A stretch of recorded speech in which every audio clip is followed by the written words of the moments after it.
Hello everyone, Dan McJunkin here with SimontonTexas.com. Many of you know me as the former mayor of Simonton from May of 2010 through May of 2016. During that time, we did a lot. What a lot of people don't know is that I also served on city council for a number of years prior to that. I was also mayor pro tem as a city council member, so I see the city from all three perspectives, and I'm going to try this during this video to bring you my perspective during a very specific time in the life of our community. This was in 2015 is when we rolled out the final draft of the what we call the Twinwood Development Agreements. Now, this was actually a series of 3 development agreements rolled into one. They were all negotiated kind of as a package.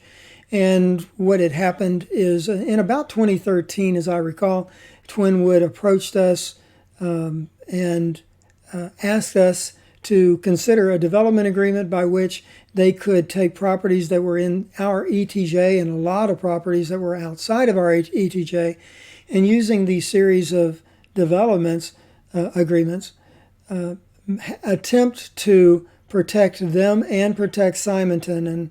And initially, these would protect Simonton from the encroaching growth of other communities. We were concerned about Fulshire, but Brookshire also had some possibilities. Houston had a little bit of a foothold to our north, but nothing that really threatened us. But Twinwood Development Agreement was the first time a developer had ever come to us, and they wanted something, and by wanted something, they wanted to be protected. They wanted us to agree not to try to grow outside of our ETJ and into their properties.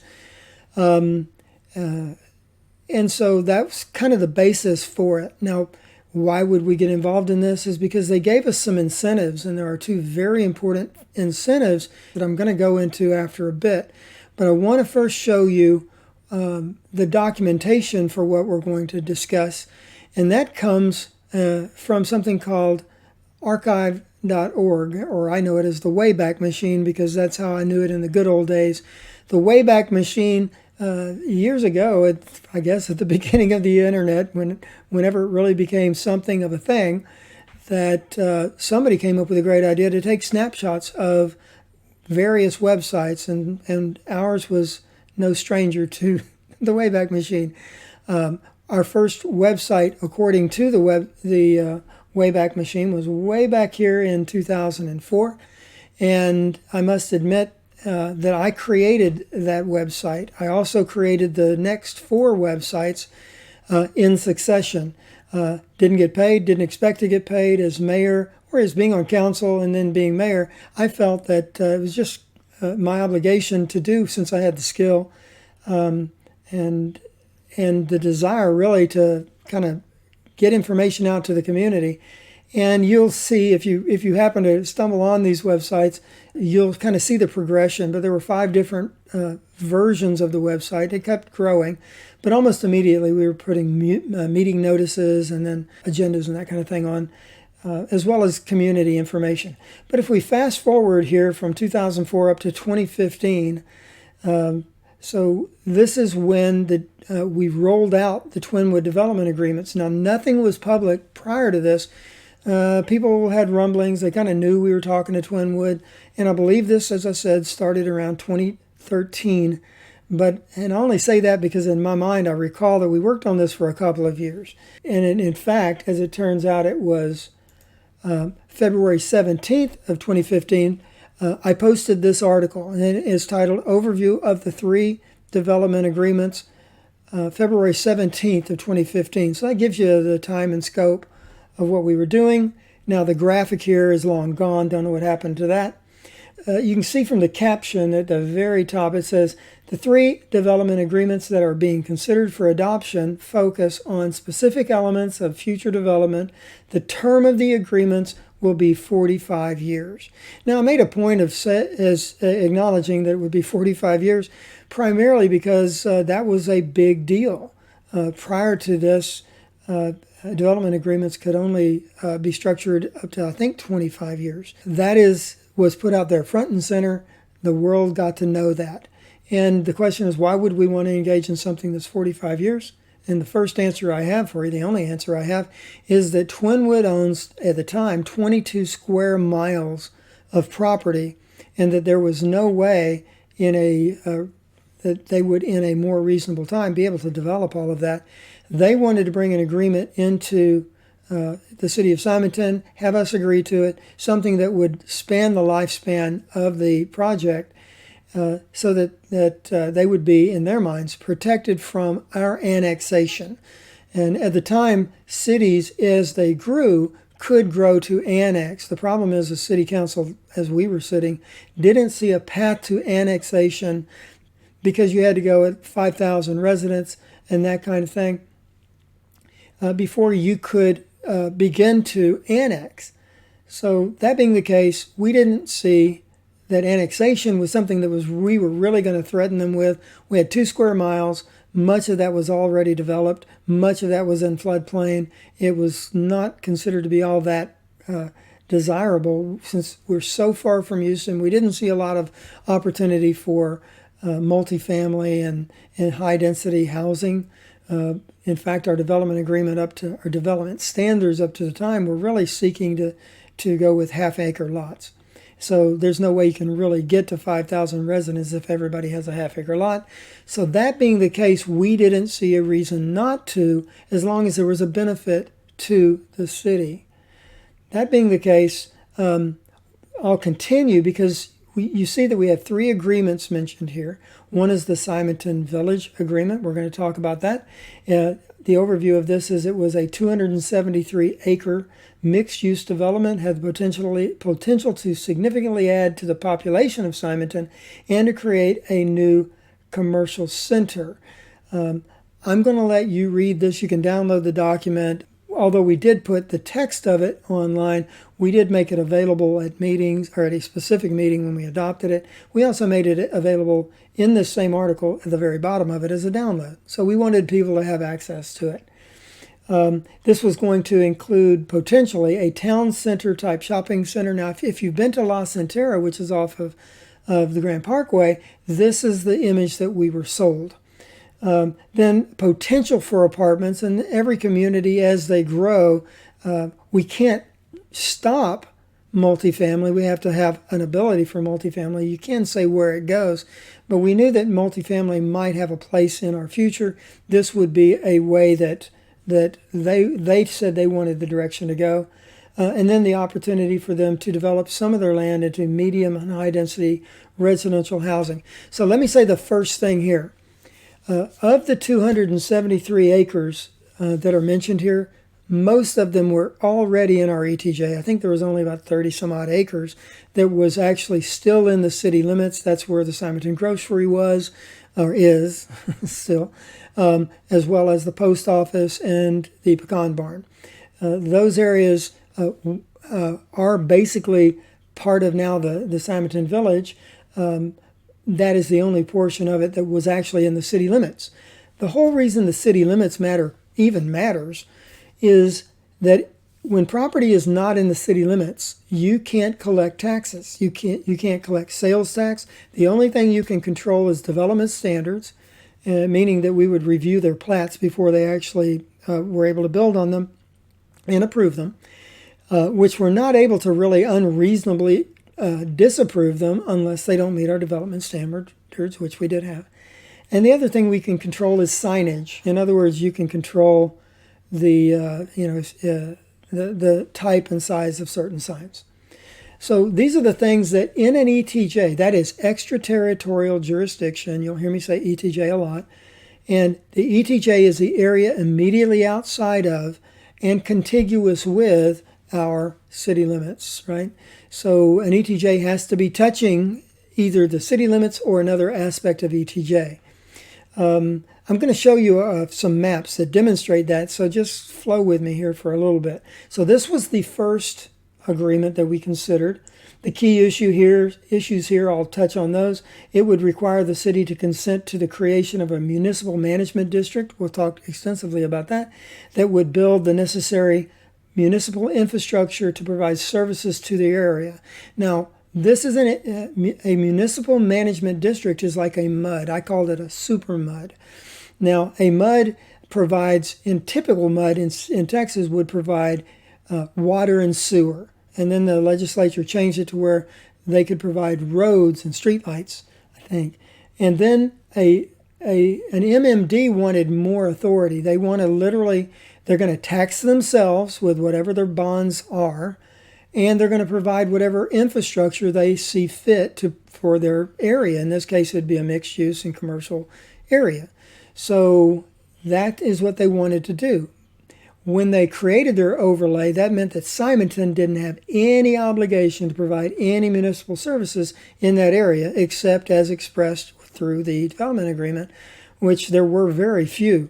We had the right, but not the obligation, to inspect their infrastructure before they covered it up, so that we could make sure that let's say it's plumbing, that the pipes were up to standard, some standard. They agreed to abide by all codes, right? And we wanted to make sure that they did that, because one day an ETJ might very well be annexed into the city. We wanted to make sure that if that happened, that it met our standards, so that everything would kind of tie together if we ever needed to tie their water to our water, their sewer to our sewer, that kind of thing.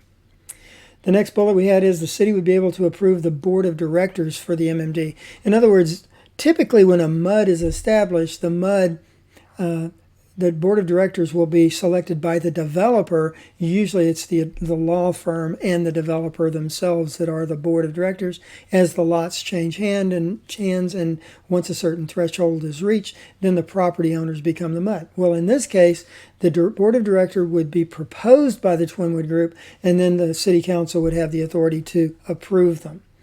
The next bullet here would be the city would provide police protection for the area at the same level as would be provided for the rest of the city. Now, the caveat to this one was, this is in here because a municipal management district has the authority by law to create their own police department, and if we don't, they can. But what we said to them is, look, if I have a police department, they've agreed to utilize our police services and pay a fee, is my recollection. In other words, it's kind of like how we might work with the county if we needed the county to provide a constable, that they would participate in that way.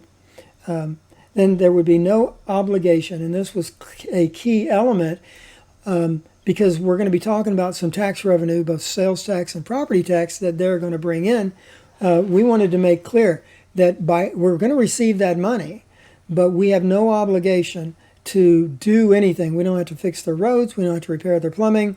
We don't have to provide building inspection services, although they've agreed to provide us with to have every home inspected, every job inspected, commercial as well, and provide those reports to us, Simonton, so that we would have record going into the future for the same reason as before. In case we annex that area, a future owner of property would have one central place they could come for the records on that job. So there were things that we were really thinking through. And I want to make clear, and it's almost been inferred or implied, by people that that I personally just went out one day, sat down for coffee with Twinwood, and we signed an agreement. That is by no means what happened. I didn't have the authority to do that. Only council has that authority, and all I do is sign on their behalf. But the point is that this took a long time to get through, and the idea that this was some form of knee-jerk thing it's foolish. It's not at all true. There's so many details that go into agreements like this that they each need to be discussed individually, and the council certainly was involved in that. So the next agreement was property not currently within the ETJ. Twinwood owns 22 square miles of property. That's 14,000 acres at the time. And it may have grown since then. And some of the language in these agreements would allow them to bring additional properties in as they purchase them into these various agreements. But this particular agreement is here so that those areas that are far outside of our city limits and not within our ETJ, they wanted to get creative. And what they wanted to do is protect themselves. And by doing that, it protects Simonton from the impending growth that we saw and that they anticipated from Fulshear. Fulshear at the time was probably 6,000 residents. Clearly, they were on target for where they are now. And I think they're about 38,000 residents. And they're projected to be a couple of 100,000 residents in the next 15, 20 years. And as this population grows, their ETJ grows nearer and nearer to us. Well, that meant it first went nearer and nearer to the Twinwood property, so they wanted to put up a wall, so to speak, a 100-foot wide ETJ barrier that would keep Fulshear, it would keep Brookshire, and it keep Houston. At one point, they had access to potentially come in. And basically lay claim to some of these areas that were not otherwise within a municipality or in an ETJ. So by including them or wanting them to be in an ETJ, Twinwood's property inside of that area was protected from outside influence. Now, why did Simonton want to do this? And for the same reason. We wanted Simonton to have its own identity, because that's what we felt the residents wanted. We would hate to wake up one day and find that Fulshear's ETJ had grown because of their growth and that they had the right to annex us, which at the time could have occurred.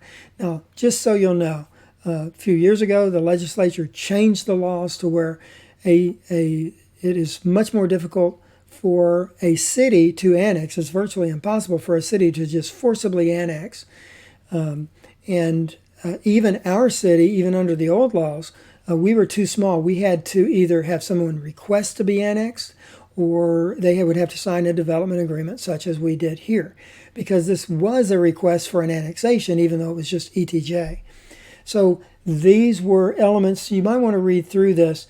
There is a graphic that I'm going to show you here that discusses I-10 at Woods Road. This is a WC MUD 2, a MUD being a municipal utility district, they are a taxing entity, and so they cannot collect sales tax because only cities and counties and the state can collect sales tax. But because of the way the laws are written, and mostly Houston took great advantage of this, if an area is within your ETJ and that ETJ has a MUD, that MUD can cooperatively share sales tax collected in that area. So this was a big deal for this I-10 at Woods Road deal. This was one of the promises made. I don't know where the city is on this, but it was 420 acres that they brought into our ETJ, that if there were sales tax collected there, that we would share whatever sales tax was available there on a 50-50 split.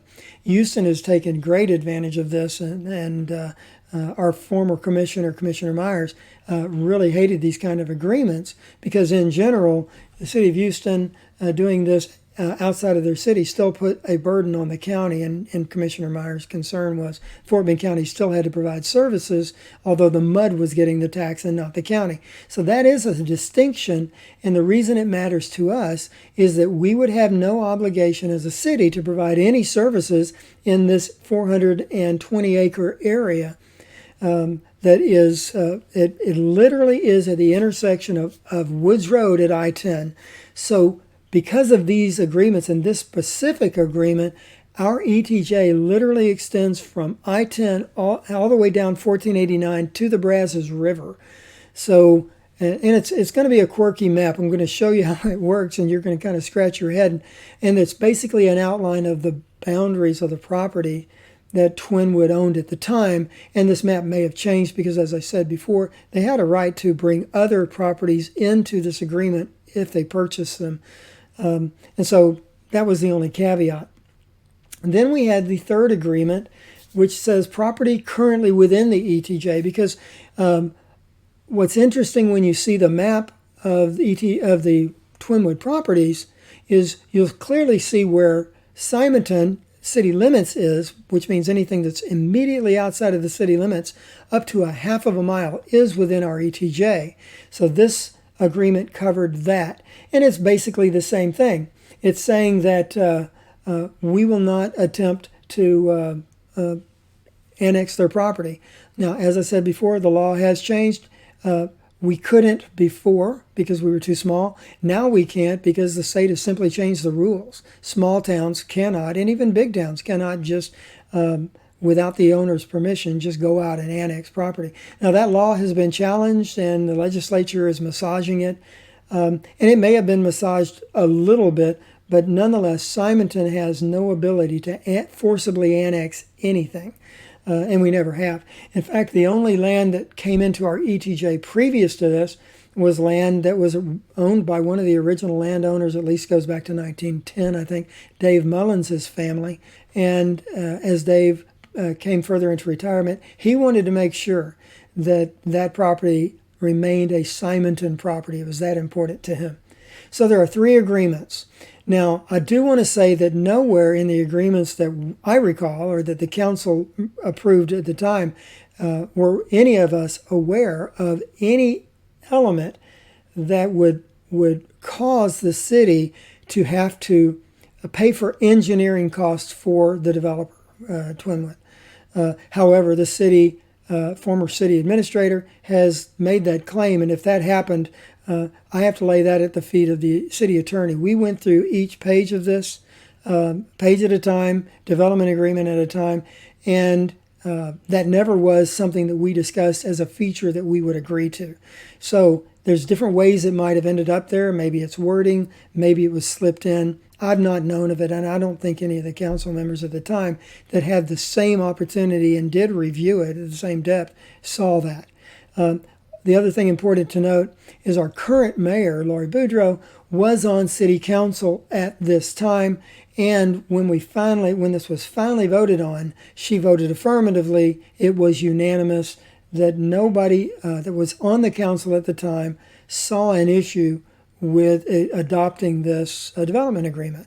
If being that the city attorney had guided us through this, if there's some deficiency in this agreement, I would definitely think it would be up to the city attorney to remedy that. And I think there's a lot of room for negotiation. My attitude about Twinwood has always been that they want a strong Simonton. They want a great relationship with Simonton because even though we have a development agreement, there are naturally going to be times where different elements have to be modified. It'll probably be at the request of the developer more so than the city. But that is one great reason why Twinwood would not want to overly burden the city because the city was trying to work with them in a very cooperative manner. So I don't know anything about that. It's not been shown to me what language the former city administrator was talking about.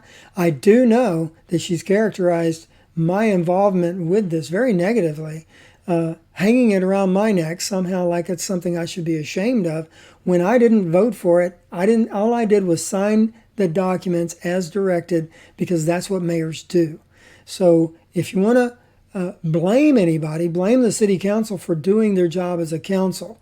And far as I'm concerned, and I hope to demonstrate here, there is a lot of very positive stuff in this. And if you'll stick with me, you'll see, I hope, what those positive elements can be.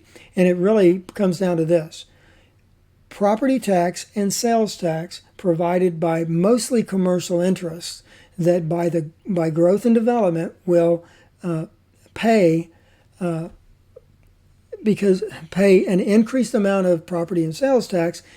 We believed at the time that it would be so to such a degree that we could minimize or possibly even eliminate property tax so long as we didn't add a lot of staff to City Hall. That we all knew that we had to keep our infrastructure tight and keep our expenses down for there to be the greatest benefit, and that over time we'd be able to use the revenue that came in to do things like an upgraded infrastructure for the roads in our area. What I was trying to project is Weston Lake style roads where there's concrete roads, there's still a ditch, but the roads are designed to last a lot longer. Now that was a very long range plan. I kind of tried to sell it to the council. We were not really ready to accept that. And so we didn't come up with and couldn't come up with the capital improvement plan at that time. There just wasn't the resource for it. So now at this time, what I'd like to do is take you into what is something that's probably more important. And let's see, I'm still here at the website. I'm going to take you to these links at the bottom. What we see is 5 links, and one of them is this link that I was telling you about. This is what you can actually go there today and click on it, and you can download the actual written agreement.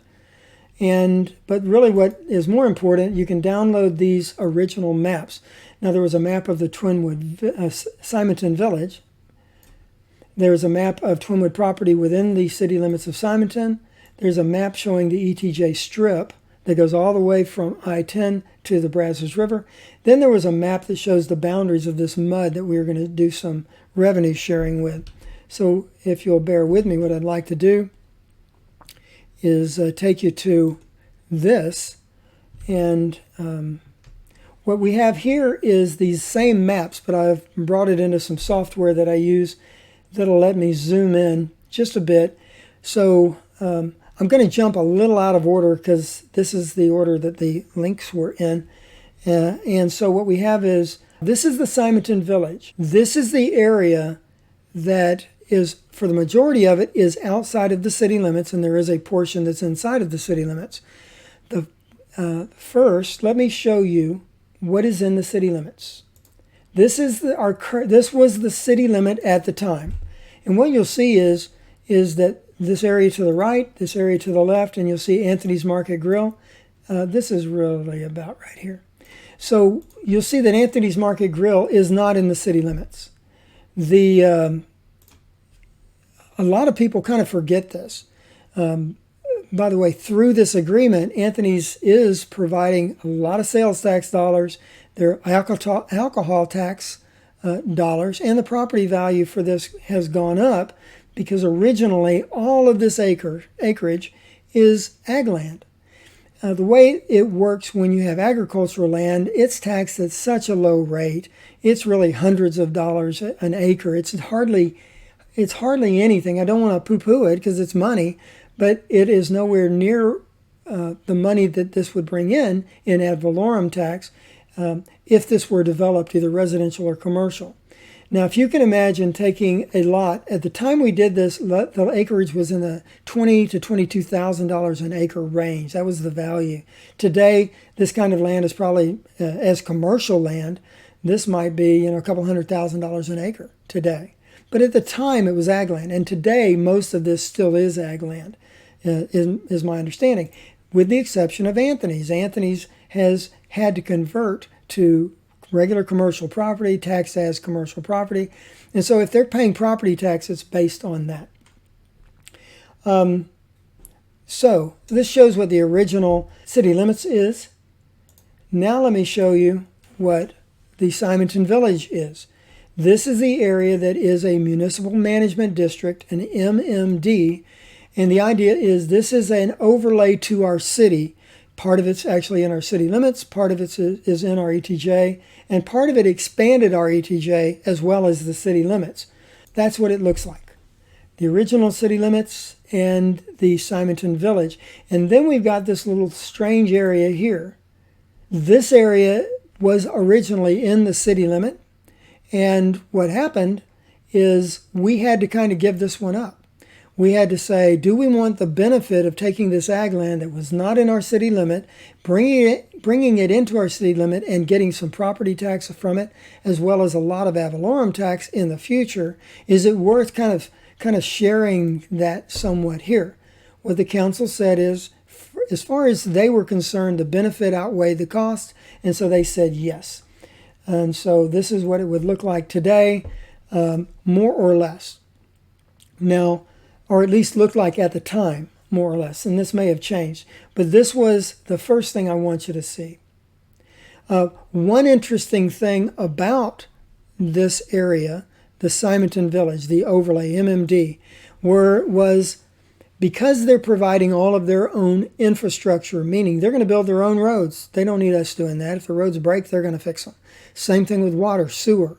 Same thing with parks. Same thing with streetlights and other infrastructure that Simonton would never have the resource to create. The MMD would sell bonds. they would tax themselves, they would tax their own property, and they will pay off their own bonds. This is common to how MUDs work in the first place. This is why I call this a super MUD. Now, by not putting any burden on the city, because the city would not have to do a single thing in that MMD, except for the police, provide police if we have police, but be compensated from the Twinwood Development for that police if we had police. In other words, we didn't want two competing police departments, but they have the right, because they're a taxing entity, just like a school district can have their own police force. Well, technically they could. What they've said is if we have a police force, they will kind of buy service from us instead. Now, there's one very important caveat to this that you are absolutely going to ask about, and that is that Twinwood asked us, because we're not going to provide any services to the municipal management district. They didn't need any city hall services. They were going to do their own building inspections and provide the inspections to us as a city. But they were going to manage all of the elements, build their own parks, fix their own streets, fix their own water and sewer infrastructure. They didn't need the city, because the city at the time had no infrastructure to offer, and they were going to have to build their own. For that reason, they wanted us to agree to cap our Ad Valorem tax at the Simonton Village at 10 cents per hundred. And the council at the time, having thought it through, having seen the additional revenue that we potentially could get from the increase of the property value shifting from ag and shifting to residential and commercial, they saw, well, we're going to make a lot more money off that than we ever would at our current rate as ag land, and the fact that it's in the ETJ anyway. Us as a city council, we didn't really see a problem with that. The council agreed and gave me authority to talk to the city attorney about it. What I did is I told the city attorney, see if they'll take 15 cents because 10 cents is too low, and we raised it up. Now, why did I raise it to 15? And that's because I ran the numbers, and the trajectory of our city, as property values go up, our tax rate comes down, because the state of Texas at the time capped it at you can only raise your overall revenue 8% per year. I think it was 8%. And so knowing that, we thought it wise to simply recognize that as property values go up, our tax rate's going to come down. At what point will that be at 15 cents? Based on my projections, it was going to be 10 to 15 years, and we'd be at 15 cents per hundred anyway. So I saw Twinwood as winning in the short term, but we were going to win in the long term.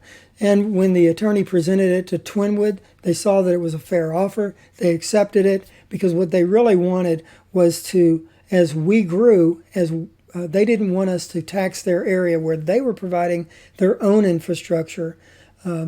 They felt it would be unfair that they would also be paying property tax. So that's how that happened. So now let's move on to the Simonton boundary map. Now this is what really the development agreement started with. This is where Twinwood for the first time showed us their holdings. And I'm sure that it's grown. Maybe they've sold some property, but this map may have changed. Let me orient you to it. Right up here at the north, this is I-10. You'll see Brookshire ETJ. You'll see an area right here that says Houston ETJ. This is actually Houston. So let me give you a better view of this. So then we have, you can see Fulshire is nowhere to be found because they're not big enough yet. But what you're going to see is this, and this dark line here works as a boundary. It's like a wall. In fact, we called it a wall. But it is an outline of the properties that they own, because they could not force another property owner into the ETJ. They could only force themselves in.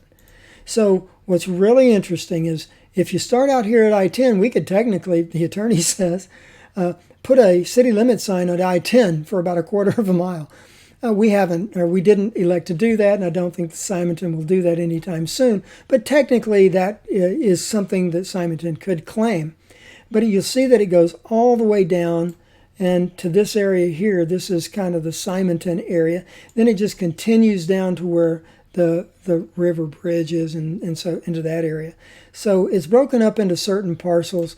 The area and acreage is right here, but this is the wall, and you'll hear this referred to in a number of ways. But why did they do it? Why was this important? And you can see how this would form a boundary and keep another municipality out. Keep like Fulshire from growing into their ETJ, and that was really the main target, as I said before, and that protected us as well. This is why this was, for our sake, this was kind of a neutral agreement. So this is the map that shows what we were thinking with that. Now, to show you, put a fine tip point, I guess, on this area at I-10, this is 420 acres. And you'll see it's called Waller County Mud Number 2. And once again, this is a mud. They're developing their own infrastructure. They don't need a city. The city with this is not obligated to do a single thing, just like the Simonton Village. If we had police and fire, technically we could run out there and do police and fire, but that's not something we're doing, obviously. And I mentioned fire, but we actually have a fire district already, ESD number 4. So we don't have to do that. This area, there was one reason it was in our interest to do this, and it had to do with the split of sales tax. Any sales tax in this area, the 440 acres that is within this mud, we can, or they've agreed to share with us. In other words, what we will do is we will lend our sales tax collecting capacity, and they get half of whatever we collect, we get the other half. And that is bonus money. That's money that we kind of didn't see coming. When they proposed this, they did it, I believe, because it's a logical way to help them defray their mud taxes and to lower the overall interest payment burden, that they could actually have that offset through sales tax. And that is a legitimate way to do it. And it worked for us. And even our county commissioner at the time understood why we were doing that. So move on. Now this is the one that is probably the most curious. This is what most people don't understand, what an ETJ boundary is for a city. And what you see here in this kind of pink color is our actual city limits at the time. And it's changed a little bit because of the adoption of the Simonton Village. But this is what we were looking at. Now, if you look closely, you'll see all of these parcels that are contiguous to, but they're not part of the city limits. These are all separate parcels. These are parcels that are within partially within the ETJ, but wholly outside of our city limits. On our best day, we could not collect sales tax. We could not collect property tax in these areas. Without some form of development agreement. And there was no incentive for Twinwood to ever want us to tax their property. It would just be silly. So this is one reason they came to us, is they actually wanted us to protect them in the case we grew in the future. And if we were going to agree to that long-term solution for them, they would give us these other short-term solutions, like I said, Simonton Village being key among them. But bear this one thing in mind. We didn't see a path to growing past 5,000 residents. We just didn't see the opportunity at the time for us to annex forcibly any property owner, at least because we were only 2 square miles, and we had already, the best land was kind of used. Barnes Road was developed. Valley Lodge clearly was developed. We were in a floodplain, floodway area scenario, and we did have some areas that were developable, but what you're going to see here is this area right here, this kind of a finger that connects Valley Lodge to Central Simonton. This is 1,000 feet wide. It is commercially based. You don't have residents living in commercial property unless it's an apartment, and we're too early in the game to really justify apartments. We're too far from Houston for that high density housing. So some of this was in the city limits, most of it was not. You have a clear overview of all of the property that was not in our city limits. We would never be able to collect a penny of sales tax. We would never be able to collect a penny of ad valorem tax in any of these parcels. All of these parcels are outside of our authority. And so when somebody's talking to you about the development agreement, please understand that we were 2 square miles and we were very limited on what areas we could annex and someday where we might get ad valorem tax. At the end of the day, what the council saw, what the council believed, was that this was not a bad deal for Simonton. They saw a lot more benefit than downside. They did see that it was a 45-year term. Nobody really liked that. We kind of gritted our teeth, but we recognized that Twinwood would never be able to develop this area in just a matter of a few years. It was going to take a very long time because it is really a matter of market demand. A developer will only develop when people are moving into an area. You could say that shops and businesses follow rooftops. And you can see that there just wasn't a whole lot of opportunity in our city limits for new rooftops. So I hope that I've done a fair job of letting you understand, or the mind of council at the time, what we were trying to accomplish. I'm hoping you will better understand it. And maybe we can put some of the rumor and innuendo to rest, the stories that kind of try to blame me for this development agreement or the series of development agreements. At the time, I didn't see any reason to object to it. I saw it as a very positive thing for us in the future. And I think the council has demonstrated by their vote for it unanimously that they thought the same. And that I didn't have a say in the vote. All I got to do is kind of track the administrative progress of this to make sure that the council had the information that they needed in order to make a good decision. Well, that's all I've got. I'm Dan McJunkin, SimontonTexas.com. Thank you for taking the time to go through this with me. If you're here at the end, you're a hero, because I know this was a long video to watch, but hopefully you know how things went, at least from my perspective. So I wish you well, and I wish Simonton all the best.